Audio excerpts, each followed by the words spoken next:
Hi అండి, welcome to our channel home creations. ఈరోజు మన రెసిపీ వచ్చేసి చేపల పులుసు అండి. ఐలా చేపలు అంటారు కదా, వాటితో ఎలాగ కూర చేసుకోవాలన్నది చూపిస్తున్నాను. ఈ వీడియో చూడండి, మీకు నచ్చితే లైక్ చేయండి, షేర్ చేయండి, అలాగే మన ఛానల్ని తప్పకుండా సబ్స్క్రైబ్ చేసుకోండి.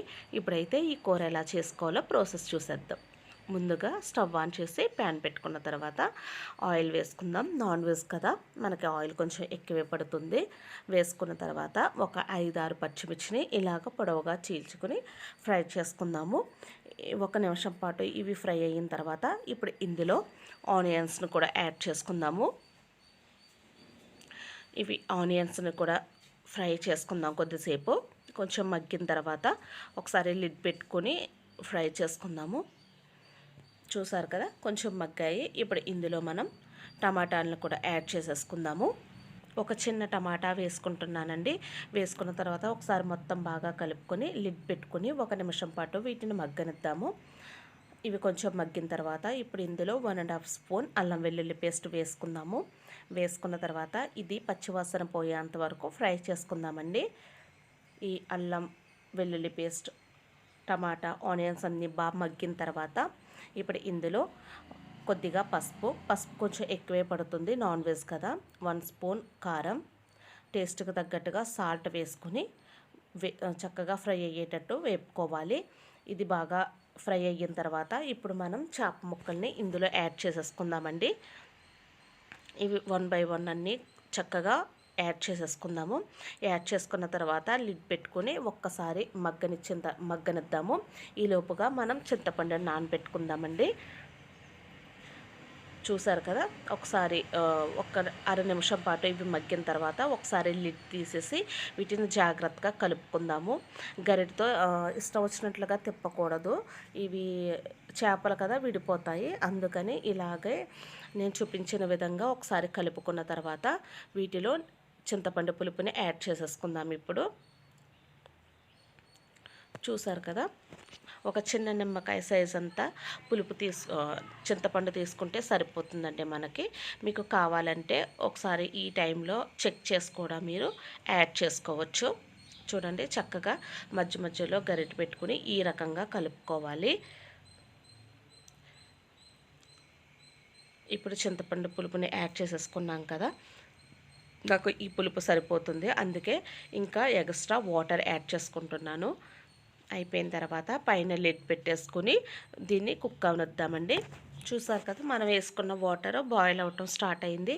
ఇప్పుడు ఫ్లేమ్ని మీడియంలో పెట్టుకుని మధ్యలో ఒక్కొక్కసారి కలుపుకుంటూ దీన్ని బాగా కుక్ చేసుకోవాలి. ఈ చేపల కూర అన్నది మనకి బాగా కొంచెం గ్రేవీగా ఉంటేనే బాగుంటుంది కదా, పులుసుగా ఉంటే చాలా టేస్ట్గా ఉంటుంది. అందుకని బాగా దగ్గరికి అయ్యేంత వరకు మనం ఉడికించుకోని అవసరం లేదు. కొంచెం పులుసుగా ఉన్నప్పుడే మనం దీన్ని ఆఫ్ చేసేసుకోవచ్చు. కానీ ఇప్పుడు ప్రస్తుతం మనకి ఇంకా అవ్వలేదు, బాయిల్ అవుతుంది కదా. మధ్యలో ఇలా కలుపుకుంటూ దీన్ని కుక్ చేసుకుంటూ ఉండాలి. చూడండి, మళ్ళీ ఒకసారి లిడ్ పెట్టేసి మనం మళ్ళీ ఉడికించుకుందాము. చూసారు కదా, ఇలాగా దగ్గరికి అయ్యే వరకు మనం వేసుకున్న వాటర్ హాఫ్ కంటే తగ్గే వరకు కూడా మనం ఇలాగ కుక్ చేసుకుందాము. చూసారు కదా, కొంచెం ఇందాకటి మీద దగ్గరకు వచ్చేసింది, మనకు చేపలు కూడా కుక్ అయిపోయాయి. ఈ టైంలో కొద్దిగా కొత్తిమీర వేసుకుంటున్నానండి. ఇంకా మనం దీన్ని కుక్ చేసుకోవాలి, కానీ కొత్తిమీర చేపలతో ఉడికితే కూడా టేస్ట్ బాగుంటుంది. మనం లాస్ట్లో మళ్ళీ వేసుకుందాము. అయితే నేను ఇప్పుడు కూడా జస్ట్ కొద్దిగా 1 స్పూన్ అంతా వేసుకుంటున్నాను. స్మెల్ బాగుంటుంది ఇలా ఉడికించుకుంటే కనుక. చూసారు కదా, ఇప్పుడు లిడ్ పెట్టేసుకొని చేపల పులుసుని ఎక్కువ గరిటెతో అయితే కదపొద్దండి, చేపలు అన్నవి విడిపోతాయి కదా. ఇప్పుడు చూసారు కదా, బాగా దగ్గరకు వచ్చేసింది. ఇంకొద్దిసేపు దీన్ని మనం ఇంకాస్త దగ్గరకు వచ్చే వరకు మనం దీన్ని ఇంకాస్త కుక్ చేసుకుందాము. ఇప్పుడైతే మనం ఇందులో గరం మసాలా యాడ్ చేసేసుకుందామండి. గరం మసాలా యాడ్ చేసేసుకున్న తర్వాత ఇంకా 1-2 నిమిషాల పాటు దీన్ని బాగా కుక్ చేసుకున్న తర్వాత ఇంకా స్టవ్ ఆఫ్ చేసుకొని సర్వింగ్ బౌల్లోకి తీసేసుకోవచ్చు. చూసారు కదా, ఎందుకంటే ఈ చేపల పులుసు అన్నది చాలా టేస్ట్గా ఉంటుంది, చాలా బాగుంటుంది. ఒకసారి ట్రై చేస్తే మీకే తప్పకుండా తెలుస్తుంది. చాలా టేస్టీగా ఉంటుందండి. చేపలు కూడా ముళ్ళులు కనిపిస్తున్నాయి, ఎక్కువ ముళ్ళులుగా ఉండవు. ఇవి చాలా పల్చగా ఉంటాయి ముళ్ళులు కూడా. ముక్క కూడా చాలా బాగుంటుంది, చాలా టేస్ట్గా ఉంటుంది. చూసారు కదా, చాలా త్వరగా కూడా అయిపోతుంది, అలాగే చాలా టేస్ట్ కూడా బాగుంటుంది. మనకు నాన్ వెజ్లోకి వచ్చేసరికి అన్నిటికంటే చేపలే హెల్తీ కాబట్టి తప్పకుండా ట్రై చేయండి మీరు కూడా.